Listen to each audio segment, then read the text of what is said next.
विपर्यय परिचालना कर्तृपक्ष आनुकूल्य द्वितीय पर्यायर बालेश्वर जिलार 4 गोटी ग्राम अनुष्ठित है सुनामी मॉक ड्रिल। ओडिशा राज्य विपर्यय परिचालना कर्तृपक्ष आनुकूल्य समग्र राज्य में प्रथम पर्याय सुनामी मॉक ड्रिल गत 25 तारिख में संपन्न होइतिबा बेले द्वितीय पर्यायर पुणी बालेश्वर जिलार 4 गोटी ग्राम पंचायत रे अनुरूप मॉक ड्रिल अनुष्ठित हो जाइछि। बालेश्वर सदर ब्लॉक रसालपुर, वर्धनपुर, दुबलागड़ी और कसाफल प्रभृति पंचायत रे एही सुनामी प्राक मॉक ड्रिल प्रस्तुति अभ्यास करा जाइछि। एही क्रम रे पूर्व प्रस्तुति अनुଯାयी रसालपुर पंचायतर कुसुमली पाही उच्च प्राथमिक विद्यालय परिसर रे जिला प्रशासन पक्षरु स्वेच्छासेवी संगठन संपर्क द्वारा आयोजित मॉक ड्रिल रे एनडीआरएफ, ओड्राफ्ट एवं अग्निशम बाहिनी प्रभृति संस्था सामिल होइतिले। पूर्व चिन्हित कुसुमलीपाही अंचल समस्त लोकमानकु निर्धारित क्रम में सुनामी सूचना देवा सह स्थानांतर करा जायतिला। कोनोसी परिस्थिति रे संभाव्य सुनामी समय रे हेबाकु थिबा उद्धार कार्य, स्वास्थ्य सेवा प्रदान, लोकमानकु सुनामी आश्रय केन्द्र को सुरक्षित भाव स्थानांतरण, पशुधनर सुरक्षा प्रभृति उपरे प्रस्तुति ड्रिल करा जायतिला। एथिरे पूर्वरु प्रशिक्षण नैथिबा स्थानीय अंचल स्वेच्छासेवी युवक युवती माने सहयोग करथिले।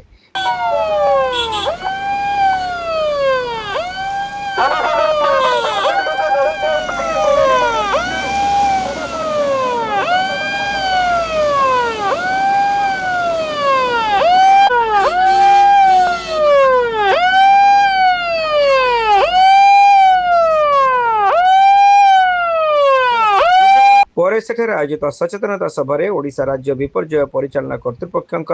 राज्य प्रकल्प अधिकारी सुतान कुमार ठाकुर, एनडीआरएफ इंस्पेक्टर चित्तरंजन माझी एवं स्थानीय सरपंच हरिपद दास प्रमुख जोगदे सुनामी प्राक मॉक ड्रिल प्रस्तुति आवश्यकता एवं उपादेयता संपर्क में आलोचना करथिले।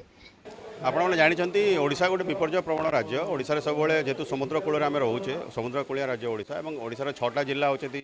आम कोस्टाल डिस्ट्रिक्ट, 22टा ब्लॉक होती कोस्टाल ब्लॉक। आम ओडिशा सब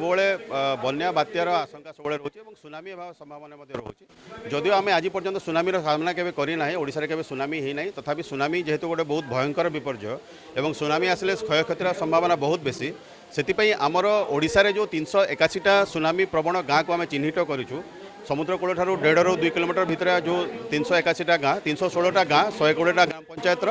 22टा ब्लॉक, 6टा कोस्टाल डिस्ट्रिक्ट और 6टा अर्बान लोकल बॉडीज 65टा वार्ड, तो समुदाय 381टा जनबसती को आम जो सुनामी प्रवण अंचल हिसाब से आम चिन्हित करूँ। से सब गाँव में आम गोटे यूनेस्को आईओसी कार्यक्रम सुनामी प्रस्तुत कार्यक्रम को आम कार्यकारी करूँ, इम्प्लीमेंट करूँ और से कार्यक्रम गोटे पार्ट होची आजिकर सुनामी मॉक ड्रिल। एवं आपण मैंने जानिकी खुशी हे जे विगत वर्ष 2024 मसीह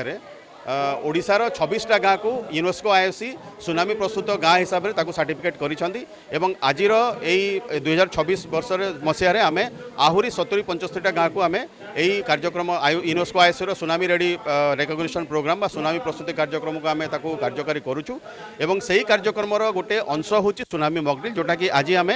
यही गाँव में आम आज सुनामी मॉक ड्रिल व मिछमिछिका अभ्यास करूँ। एथिरे आम लोक सूचना देवाक चाहूँ से सुनामी आसिले कौन करेंगे कौन न करेंगे एवं सुनामी आसिले से केमिति घर बाहर कि आम जो डेजिग्नेटेड इवाकुएसन रूट आम करूँ बा जो बाहर की जो डेजिग्नेटेड इवाकुएसन रूट माध्यम जाकि सुनामी सेफ सेल्टर जोड़ा कराई से पहुँचे तांको से सुनामी आगुआ सूचना केमिति पाइबे कहीं सुनामी गोटे एमती गोटे विपर्यय जोटा को आसिले आम पाखे प्रस्तुति होगापी मात्र सुनामी पानी आसवाई आम हाथ में 2 ରୁ 3 घंटा समय मिले और से समय भितर ही आमको प्रस्तुत रहीकि आमको इवाकुएसन करार अच्छी। तो यही जो कार्यक्रम आज आम करूँ एथिरे आम लोक सूचना देवाई चाहूँ सुनामी आसिले आपने केमिति जानवे सुनामीर क्यारेक्टरिस्टिक सब कौन, सुनामीर लक्षण सब कौन और सुनामी आसिले आप विश्वस्त सूत्रु बा सरकारी सूचना पाइला आपने केमिति मोबिलाइज होगी आपण मैंने निज निज कहीं से समय आम पाखे आज जमी गोटे सुनामी आम मॉक ड्रिल कले से समय आम पाखे रेस्पॉन्स फोर्सेस अच्छा, ओड्राफ अच्छा, एनडीआरएफ अच्छा, किंतु जो रियल टाइम सिचुएसन हम आम पाखे रेस्पॉन्स फोर्स पहुँचा समय मिल तेणु community is the fast responder. Community होती फास्ट रेस्पॉन्डर जो मैंने कि प्रथमे सूचना पाइला परे निजे को निजे साहाय्य करके सेमाने जाइकी से इवाकुएसन रूट माध्यम जाइकी इवाकुएसन सेफ सेल्टर सेमाने रहिबे बा सुनामी पानी जो डीप माने सूचना गला माने विपद गला पर सेमाने निज निज घर को फेरिबे। तो यहाँ गोटे रेगुलर एक्सरसाइज आम करूँ सारा ओडिशा रे एवं आजिर कार्यक्रम होची तार गोटे अंश। जेकोसी प्राकृतिक विपर्यय रक्षा पाइबा पई जनसाधारण सहयोग जिला प्रशासन द्वारा प्रस्तुतिर ଗୁରୁତ୍ୱପୂର୍ଣ୍ଣ ଭୂମିକା ନିର୍ବାହ କରିଥାଏ ବୋଲି ବକ୍ତାମାନେ କହିଥିଲେ। नमस्कार। ये जो कार्यक्रम थिला आज एटा एक सुनामी प्रिपेयरनेस मॉक ड्रिल थिला जहाद्वारा लोक मान सचेतन करवा इभाकुएट करवा सुरक्षित स्थान के पहुँचेवा बस या थिला यार लक्ष्य आमती आम लगातार प्रयास कले लोक मानकर जीवन हानि को आम कम कर क्षय क्षति को कम कर प्राणी संपद को सुरक्षा कर किसी भी प्रकार प्राकृतिक विपर्यय एनडीआरएफ सर्वप्रथम आसी लोकों सहायता करें सुरक्षा प्रदान करता है राहत कार्य साहाय्य करता है रिलीफ कार्य साहाय्य करता है जिला माने इवाकुएसन खाली करवा ग्रामांचल खाली करिवारे भी ये करता है फास्ट एड भी जोगाई दी था एनडीआर मेन मोटो जीवन रक्षा आमर एटा डेमो करा जाउची लोकों को सचेतन करा जाउची केमिति सुनामी आसिया पूर्वरु प्रस्तुति होबा तांकु सब सुरक्षित जगह को नबा आमर सुनामी स्थली तैयारी करा जाइची समस्ते से आम ग्रामवासी मानक नहीं सेठी पहुँचाइबा दायित्व ये हूँ आमर कथा सचेतनता प्रथम है आमको आसो गोटे फोन आसो एमरजेंसी ऑफिस फोन आसो फोन आसला आम 1.5 घंटा भितर सब घर बाहर करवा आउ सुरक्षित जगार नहीं पहुँचाइबा आमर समुद्र उपकूल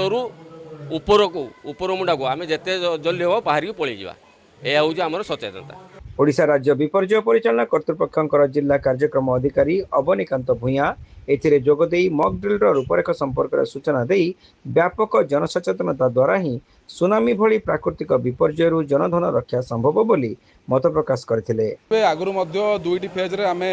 पाखापाखि 6 गोटी गाँव में यही सुनामी मॉक ड्रिल कार्यक्रम आम अनुष्ठित कर सारी बर्तमान आज 4 गोटी गाँव में होची आपण माने जानछन्ती आज आम एठारे उपस्थित अच्छु जोटा कि कुसुमळीपाही गाँ एवं आज एका दिन में 3टी गाँव में अन्य 3टी गाँव में अनुष्ठित होची जोटा कि आपणकर कसाफल बगदा एवं निधिपड़ा वर्धनपुर पंचायत निधिपड़ा गाँव में आपण मैंने जानी रखिए जे एरा मेन उद्देश्य है ये मॉक ड्रिल कार्यक्रम माने अनुष्ठित कराइबार मेन उद्देश्य है जे लोक मानू केमिति सचेतन करें एवं सतर्क करें जे पूर्व प्रस्तुति से करें कहीं ना सुनामी जिते आमर जिते आसो केतले सुनामी आसिया पूर्वर केवल 1.5 घंटा समय पूर्व कि 2 घंटा समय पूर्व आम जापर एवं जिते इनक्वेस आमको बुलेटिन जारी कर आम जो जिलू सरपंच महोदय मानक आम कम्युनिटी मेंबर मानक आम पठेबा मेसेज विदिन फ्रैक्शन सेकेंड आम मेसेज पठेबा तो ता फल आमको 1.5 घंटा समय आम पाखे थी जहाँ आम लोक मानक उद्धार करवा स्थानांतरण कर सुरक्षित सुनामी आश्रयस्थल को नापी जो 1.5 घंटा समय भितर आम जिते क्विक रेस्पॉन्ड करवा सेते शीघ्र आम समस्त लोक जीवन आम धन जीवन बचाई पारिबा एवं गाई गोरु मानक खोला देदेबा से निज निज जीवन बचाइबार सक्षम हो पारे। तो आर मेन उद्देश्य है आम पूर्व प्रस्तुति करवा एवं सूचना को सब आम अपेक्षा था सूचना आसिया क्षणी आम एक्शन नवा एवं तुरंत यथाशीघ्र यही स्थान छाड़ी 1.5 किलोमीटर 2 किलोमीटर दूर को सुरक्षित जो आश्रय चिन्हट स्थली आम चिन्हट करे से स्थान को तुरंत पलैबा एवं आम निजर धन जीवन बचाइबा। अनुरूप भावे मॉक ड्रिल वर्धनपुर पंचायतर निधिपड़ा कम्युनिटी हॉल बाहाबलपुर पंचायतर बगदा वीणापाणी सरकारी प्राथमिक विद्यालय एवं कसाफल बात्या आश्रय अनुष्ठित होता। स्वेच्छासेवी संगठन संपर्क संपादक प्रदीप कुमार जेना जिले में जारी रही सुनामी मॉक ड्रिल संपर्क में समस्त को सूचना देते। सदर ब्लॉक 4टी जगार मॉक ड्रिल होती सुनामी उद्दिष्ट गोटे है कुसुमुड़ीपाही आ गोटे है निधिपड़ा वर्धनपुर पंचायत निधिपड़ा रसालपुर पंचायत कुसुमुड़ीपाही दुबलागड़ी पंचायत बगदा एवं कसाफल पंचायत कसाफल गाँव में आज 4टी जाक साइमल्टेनियस प्रोग्राम थिला सुनामी जो मॉक ड्रिल ताकू आमर जो नोडाल एनजीओ भाव में संपर्क एनजीओ कार्यकर्ता order team NDRF team fire team मिलित भाव में आउ वॉलंटियर्स सब एनआईके रु आसते वॉलंटियर्स ये सब मिलित भाव में आपदा मित्र माने सहयोग कर समस्ते मिसिकी एकत्रित भाव में ए कार्य को सफल भाव में जो प्रदर्शन करते आप भुवनेश्वर सुदूर भुवनेश्वर ओएडीमार आसते पर्यवेक्षक से उपलब्धि कर आजिका दिन में जो कार्यक्रम चलीला यहाँ बहुत भल भाव लोक सचेतन कराई 4टी गाँव लोके समस्वर आज समस्ते उच्चारण कर समस्ते सक्षम ये आगामी दिन में जो सुनामी हम ताकू सफल भाव में मुकाबला आम कर जो स्लोगान आज आम समस्त को बहुत एनकरेजमेंट देती आम समस्ते यापाई खुशी एवं आगामी दिन आशा करवा आमे समस्ते मिलमिशि एई सुनामी को एमती आमे करि परिबा मुकाबिला। स्थानीय पंचायत प्रतिनिधि आपदा मित्र नेहरू युवकेन्द्र संपर्क रिलायंस फाउंडेशन भली अनुष्ठान गुड़िकर स्वेच्छासेवी उपस्थिति रे समस्त कार्य परिचालना होइथिला।